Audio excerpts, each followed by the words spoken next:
Hi everyone, today I'm with the very talented Dr. Kreena. Hi. Kreena, what's your surname? Patel. Kreena Patel. Like a lot of Indians there. So you're a family full of dentists, right? Yes, so we've got my dad, my brother, my mum's our practice manager, my husband and his sister. And your future kids. Yeah. The whole family. Okay. So is this why you became a dentist?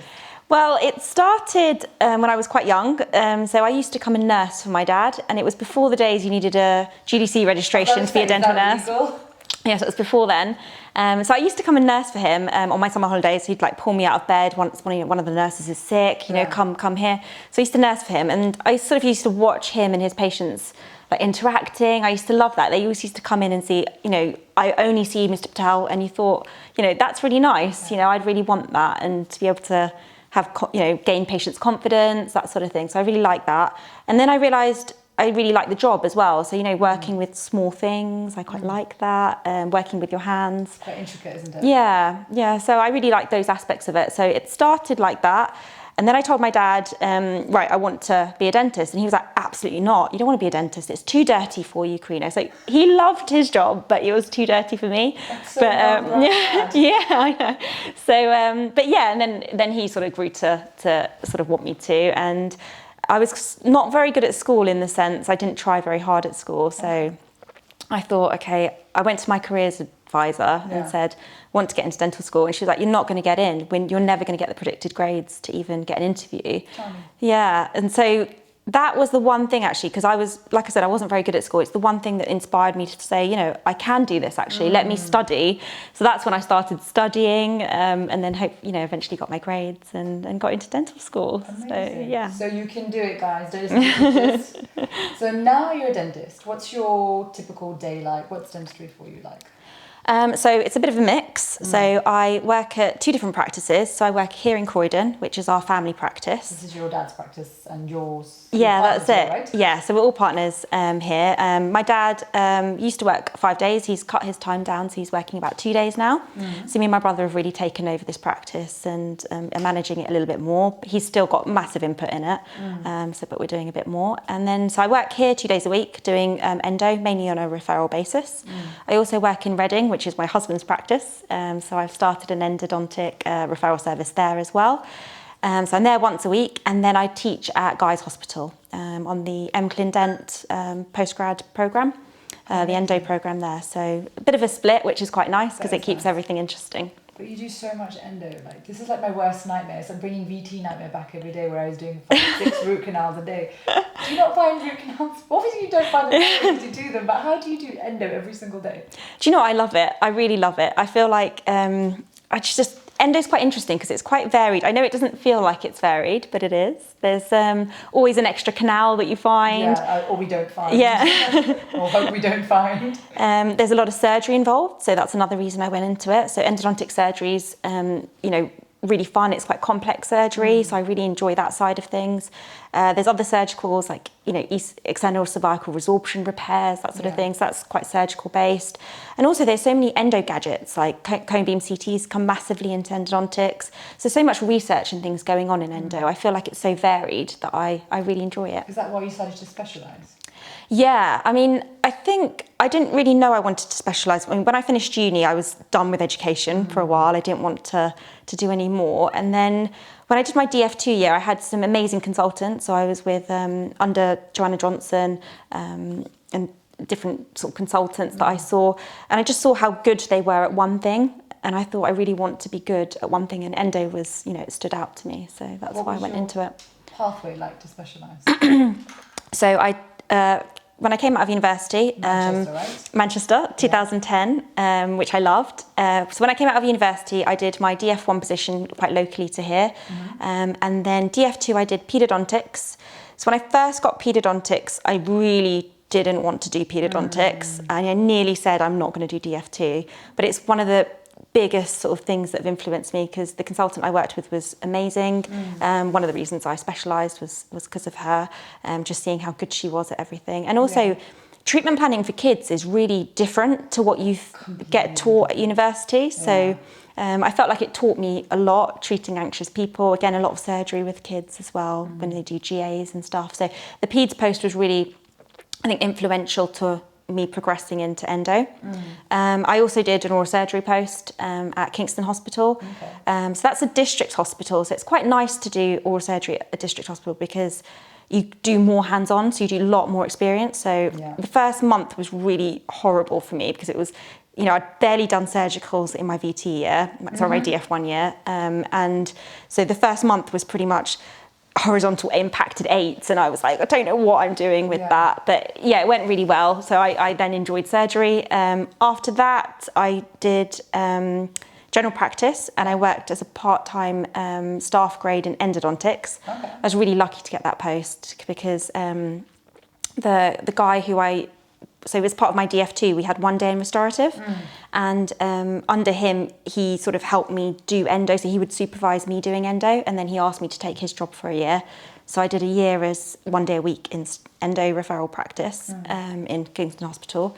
And then I also did 1 day a week as a staff grader in paediodontics at St Helier Hospital. So it's a bit of a mix. And then I went into specialist training at King's College London. Wow. Do you miss any part of general dentistry now you're specialised?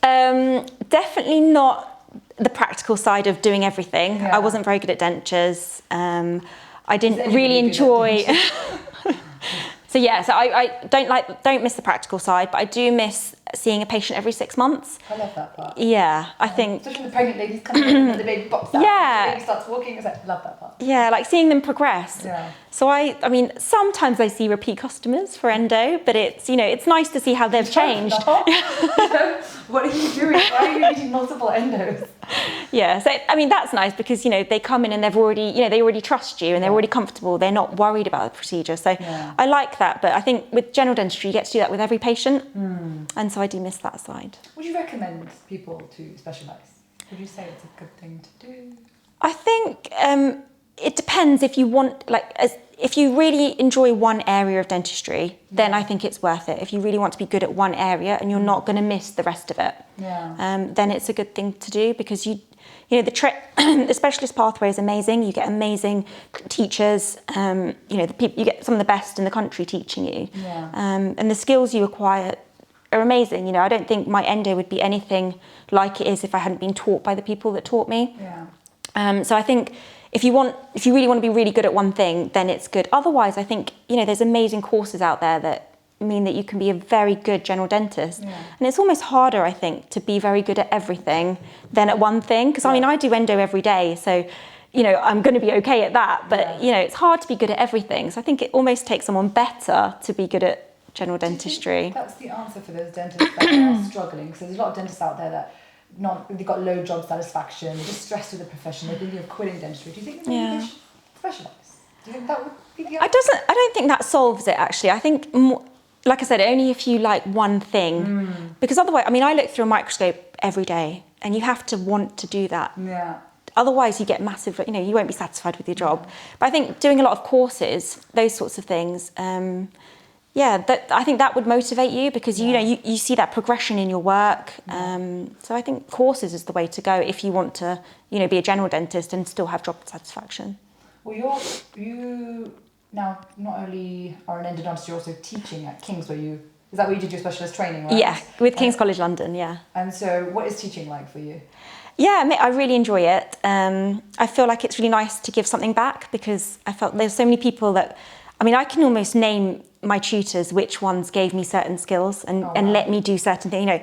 A difficult canal, and I learnt how to get down that because of that person. And so it's sort of like being able to be that person for someone else. So I get a lot of satisfaction. Plus, it keeps things interesting because I'm at Guy's Hospital. So in the morning, I work with Kreena Patel and we do a consultant clinic. So it's seeing loads of patients being referred in, making sort of diagnosis and treatment plans with them with the postgrads.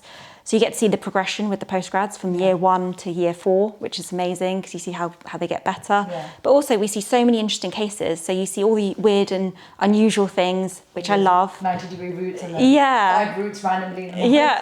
So it's amazing. And you work with lots of different specialities as well. Like, so, if we've got a perio problem with an endo problem, there's always, you get that other opinion. So it's really, it's very interesting to have a hospital role as well as being in practice. I just think it keeps my week varied, which is really nice. Why do you think more and more newly qualified dentists are coming out terrified of doing root canals, not competent to do root canals? Why do you think that's happening? I think part of it is their training. So it's, they're not doing as much at university. So I look at back when my dad did his degree, and they came out doing, I think, like 30, 40 molar endos, something like that. And then it's got less. I mean, I remember when I qualified, I think I'd done 4 molar endos. Yeah. And I think now they're coming out almost not having done any molar endo potentially, because I mean it's done by canals. You can do like a few premolars and add it up. Yeah, and you just think, no wonder you come out and not have the confidence to be able to do endo, because it's complicated, especially if you can't see. Sometimes you don't have loops. It's so difficult. I mean, I don't think I would be able to do endo without loops. So I think it's more the training at university.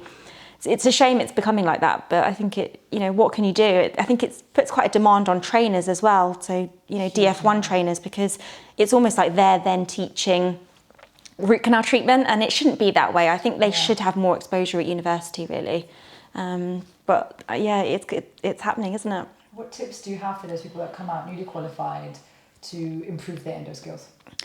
I would not shy away from endodontics. So when you are in your DF1 year, try and do as many as you can. That's what I did. I think that's how I really started to enjoy endo, because I was doing a lot when I was in my DF1 year. And go on courses. I think courses are such a good way of progressing your skills. Practicing on extracted teeth, you learn so much. I mean, even when I'm teaching now, because I teach on a few courses, and when I'm doing extracted teeth, I'm like, I'm looking at the outside of the root, and I'm thinking, actually, there should be something there. And you learn. I mean, I'm learning from that. So I think doing, more practice on courses and stuff like that really enhances your, ability to work well. What do you think is the future of dentistry in the UK, or NHS dentistry going forward? That's a complicated question. That's why I asked it. I think we'll always have NHS dentistry. I think it's a shame that a molar endo is 3 UDAs. I mean, it's the same as doing an amalgam. It's very difficult. I mean, I get asked that question I was running a course at Croydon University Hospital, and a lot of the people coming out were saying, how do I do that for 3 UDAs? Like, can I do that for 3? And I'm like, I shouldn't be explaining how you can do that for 3 UDAs, because it's not possible to dedicate that. And I think that it is a flaw in the system, because you do feel sorry for general dentists. I mean, I spend 2 hours on a root canal treatment. And sometimes I run over. And you think, you don't have 2 hours to dedicate to a molar treatment, which is what it really needs. So I think, it's hopefully it will change. Hopefully, there'll be something that sort of differentiates a simple filling from a root canal. So much more complex. So it's difficult. I hope things will change, but it's difficult to know if it will. I don't know. Any tips you can give to dentists that are doing RCTs as general dentists to make sure their RCT is even more beautiful and successful? I think going on a rotary endo course really helps, because I think you can't do a molar endo with hand files anymore in the time. I use Wave 1. Yeah, I mean, I find it really difficult to teach. You have to be competent with hand files, so I think it's really good, especially in your DF1 year, to learn how to use hand files well, that sort of thing. But trying to get like a complex root canal treatment done in that time, I think rotary files really speeds it up, and it gives you more time for irrigation. Half the time, I think. Yeah, exactly. And you get a better result, for that patient. And you spend more time on your irrigation, which is what, works for endodontic treatment. So, I think going on rotary courses, because I think at undergraduate, again, you don't do very much. No. I know at Guy's, we do teach, we teach the undergrads rotary endo, which is good. But again, they don't do many, they don't come out having done many root treatments. So I think going on a rotary course is really good, especially if you're in NHS dentistry.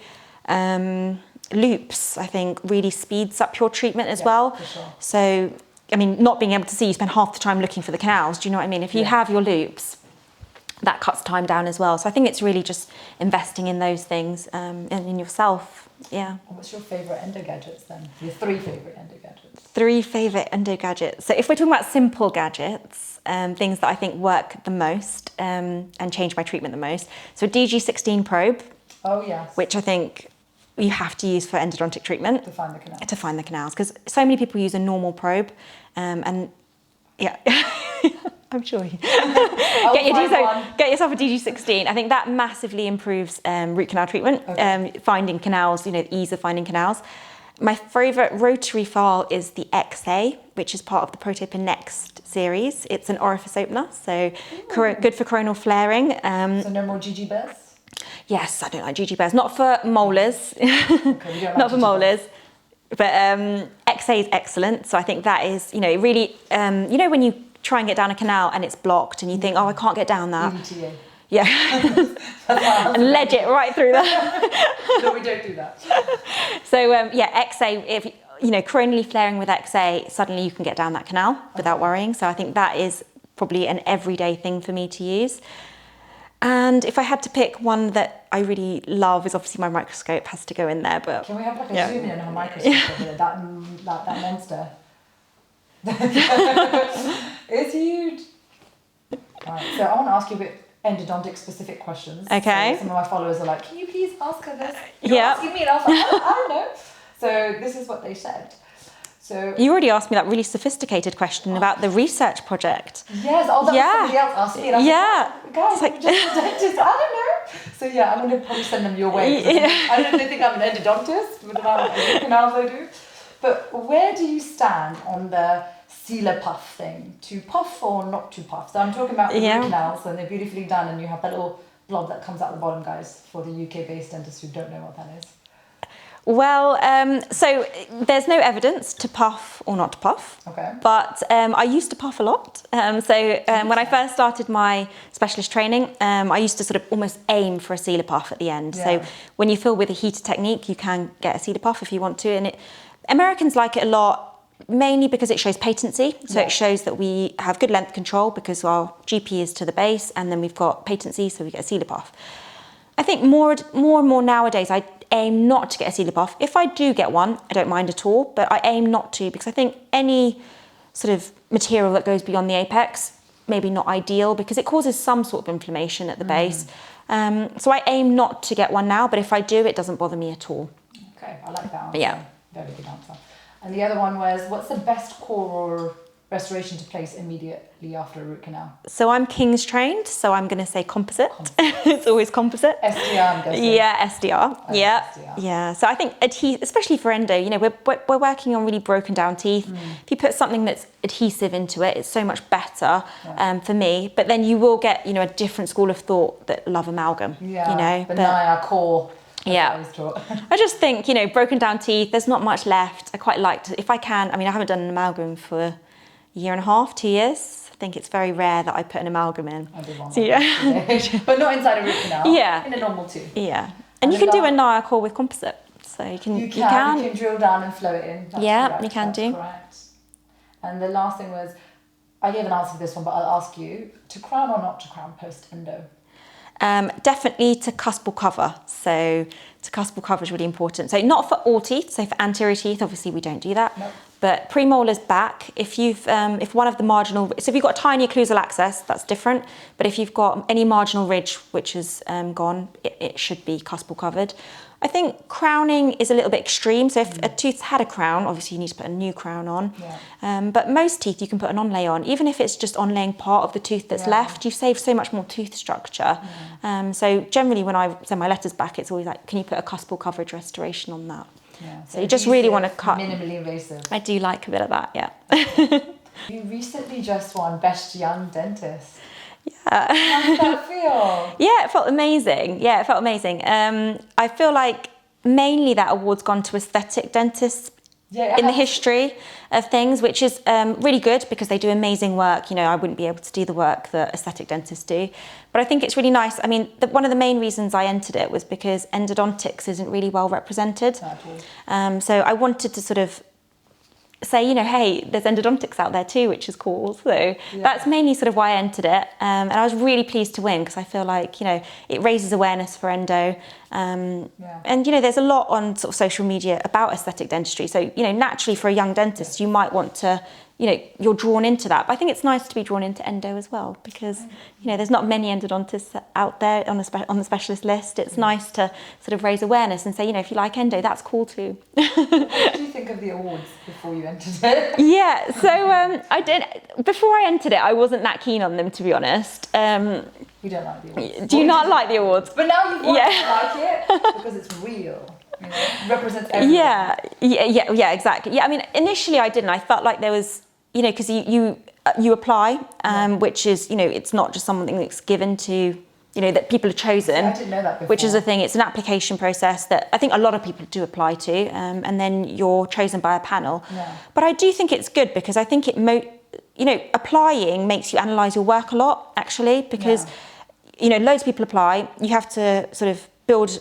a case portfolio, basically, of what you've done. It involves lots of different aspects of life, and then it involves, photographs of your clinical work. Yeah. So I think just actually applying makes you analyse your work quite well. So I think it has a lot of, it makes you improve, which is a good thing about it. Yeah. And it does feel really nice to win, actually. Exactly. We're glad you won. So now, how I came across you is on your social media. That's how I knew you won. That's how I found all information. So tell me about your social media. It's been what, just over 2 years. You have 11,000 followers, and you post like root canals. Like, not like a woo before and after, you post a root canal. How did you do that? So the reason I started, I was quite shy initially of social media, Facebook and Instagram and that sort of thing. And the main reason I started it was to build my referral practice. So I started referral lists from scratch at this practice and at the Reading practice. So we'd never had endo referral services before, and I needed to then build. And the way to do that was obviously gain external referrers. Yeah. And I look like an 18-year-old. So, I mean, no one really wants to send me their patient because I don't look like I'd be able to treat your patient. So for me, it was very much being like, this is what I can do, building my referral practice. And it really, initially it wasn't doing that. It just, was sharing information, that sort of thing. But it has really helped to build my practice, because I think actually dentists think, although she looks quite young, patients as well, she looks quite young, they're used to their sort of grey-haired dentist they walk into my surgery and they're like, why has my dentist sent me to you? Like, why am I here? Where's the dentist? 16-year-old. Where's the dentist here? So they're waiting for my nurse to walk in, and thinking, oh, where's the dentist? So mainly it was to say, this is what I can do. That's what it is. But it's really grown from that. It's more now an educational tool. So I love to, show, this is something that I've learned today or I found interesting, and sort of show other people, and really also inspire people to go into endo. Because I think, it's, when I first went in, I sort of went to one of the British Endo Society meetings, saw some amazing root canals and thought, oh wow, I want to be able to do that. So I think it's nice to be able to say, this is what endo is. It's not just about finding 3 canals, aiming to get, right down and being done with it. It's quite... Just endo isn't that's exactly what it's about. And if you complete that, well done, guys. Okay. But it's about finding that extra one, and doing some surgery, and this is try and save the tooth, don't just stick an implant in. All that information I think is really powerful for dentists to be aware of. So it's really grown now into more of an educational thing, which I'm happy about. Your page, the future for your page was more educational. What's the future for your career and your personal life? So career-wise, I'd like to teach more. So I currently lecture quite a bit. I'm growing that side of things. Maybe eventually do my own course. I would quite like to do that. So have a course. I'd sign up to that. So potentially do my own course. Other than that, personal life, I mean, I'm quite happy. I'm with my husband. Both dentists? We're both dentists. We talk about dentistry a lot. We don't. Honestly, we don't. If we've had a difficult case at the end of the day, obviously we talk about that. But generally we don't talk about dentistry too much, which is a good thing. I mean, we're happy at the moment. Potentially one day I want a family, but at this stage I'm quite focused on my career. It's nice. Everything's good at the moment. So how do you think dental academics and other endodontists feel about you posting your work on social media? Do you think social media is a good platform, or is it a very much hated platform? I think the love for it is growing, but it's still very much hated in many aspects, especially from potentially like sort of older dentists that don't understand social media as well. You do get a little bit of that sort of hate, on on it. I remember I went to sort of one of these events, and some of the older dentists, older endodontists, were sort of slating social media. And I don't think, obviously they're on social media, they don't know I'm on social media. So they were just basically sort of slating it and saying only sort of terrible things go on social media, only, silly people post on social media, that sort of thing. And you only get, things that are wrong, people are picking up wrong things. And I was very much, I post as well, and you could see all the eyebrows go up, like, what? Why are you posting? But you think, you want to represent the good, the things that you should be doing. It can't just be people that don't, I'm sure there is lots of wrong things on social media as well. We all know that, everyone's aware of it. But I think if more people posted the right things, then there's, that's how you learn. I mean, I've got a massive now community of endodontists, from America, from all over the world, really, from England, all different countries. And I learn a lot from them. They learn hopefully something from me. And I think, general dentists can learn from everyone if we all post. I just think it's a nice way to learn. And I mean, I just think it's a nice way to learn. Don't you think it's worse, those people that don't post themselves and then hate on everyone for putting themselves out there? Someone asked me today, they thought, who do you look up to on Instagram, which dentist? And I said, all of them. If anybody has the guts to put themselves and their work on social media and network with others and help others, then I think they're fantastic, and I respect them. Yeah, no, I totally agree. I think it takes guts to do it, and I think it's not bad that people don't do it, because I think everyone has to have their own side. Some people. Before I started posting, I was very shy about it, so I do understand that side as well. So I don't think everyone needs to do it, but I think if you do it, you learn loads from yourself. Like looking at your own photos. Sometimes I look at my root canal and I think, I should have done that, and it's only because I'm posting it or someone's made a comment about something, and you think, right, next time I've learned from that process. Absolutely. So I think it's a really good thing to post, because you get feedback from it. So I'm very much for it, because I think it's a fantastic educational sort of tool. I'm pro Instagram too. Yeah. We're pro Instagram.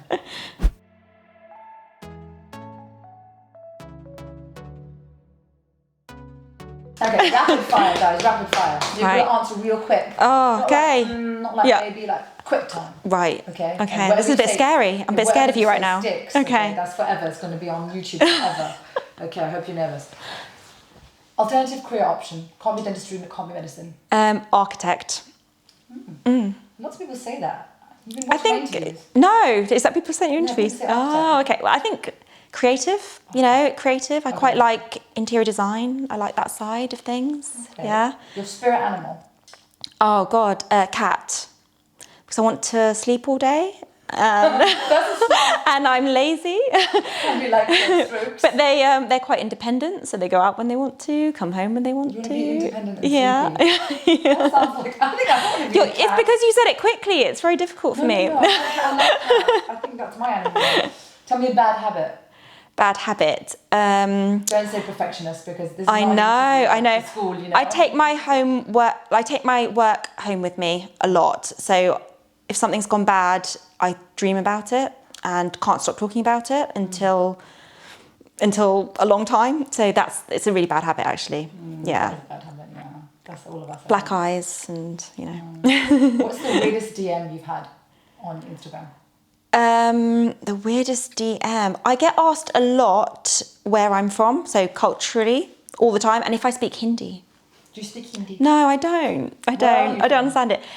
So born here. My parents originally they're Indian, and went to Kenya and Uganda, and then they came here when they were young. So I think it's your eyes. So people can't tell. She's got like slightly like Oriental eyes. Yeah, I always get asked like, "Ma'am, do you speak Hindi?" And I was like, no. I've had a few ma'am guys lately too. They're very nice. They are. They're lovely. Nice. Yeah, lovely. Yeah. But it's just very unusual that all endo stuff that I post. It's do I speak Hindi? Yes. I find that weird. Yeah. Okay, you need to learn Hindi. I do. So, if you had one wish, you can't be for more wishes. What would you ask for? Oh gosh, I'm not being very quick with this fire thing. Buying time. Stop buying time. I know. One wish. Go. I don't. Oh my God, I don't know. One wish. There's too many things I want. What do I want? First thing that just came into your mind. Oh my God, can't think of anything right now. I've gone blank. She's like,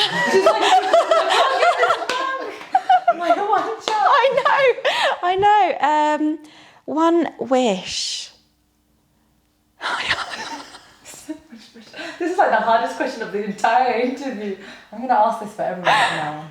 One wish. One wish. It's so difficult because there's so many things that I want. It's so funny because normally when we ask what's your biggest weakness, Yeah. most dentists like, This is my wish. It's your wish. You're like, oh my god, I can't. Don't cut any of this out. This whole 5-minute period I'm thinking. I still can't think of Well, one. Huh? World peace. World peace. Oh, so nice. Can we have her for Miss Universe? Next round is for Miss Universe. I want you to define success. Define success. I think being happy in all areas of your life. So for me, career, I think is very important for me. Personal life, friends, you know, having good friends, having good family. Being happy in all areas of your life. That's lovely. Who is your biggest inspiration in life? It definitely is my dad, I think. Yeah, my dad, because he's done so much from so little, and he can't even acknowledge it. He's like, oh, I haven't done anything, but he really has. You know, he was very focused on educating me, my brother, from a young age. I feel very equal. So, you know, women and men, I didn't even feel the difference between being a woman till very recently, to be honest. He's sheltered me my whole life that women and men are equal. So all that sort of thing. So he inspires me all the time. You said very recently. What did you mean by that? I think you do notice it as you progress in your career. You notice that there is a little bit of a difference. I think because I went to an all-girls school, I was part of a lot of my sports teams, all that sort of thing. And for us, because it was an all-girls school, you were never compared to a boys' sports team or anything like that. So I didn't realise any sort of difference until I got quite old. It was always about the girls' sports team because there were only the girls' sports teams around. But now, I mean, one of my friends, she's a teacher.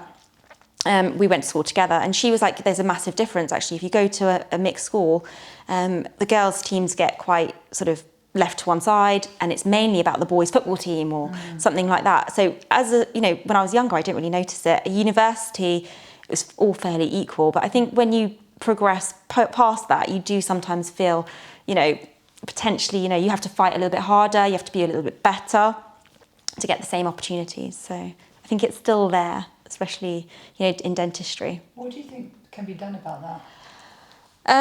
Or needs to be done? I think hopefully the change can come within, the more we talk about it, because I think people don't talk about it that often. And the more you do talk about it, I think the more things do change.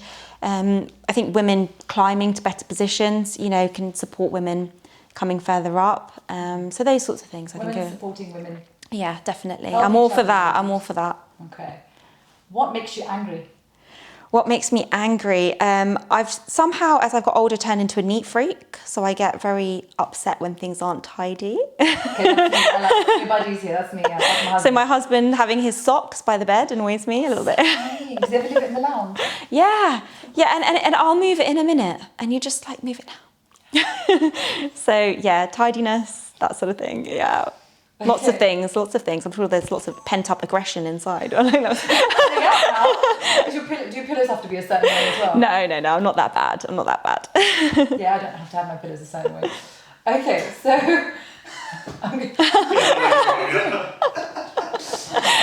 Me too. See? I knew it. Like a certain order. A dental colleague that you admire?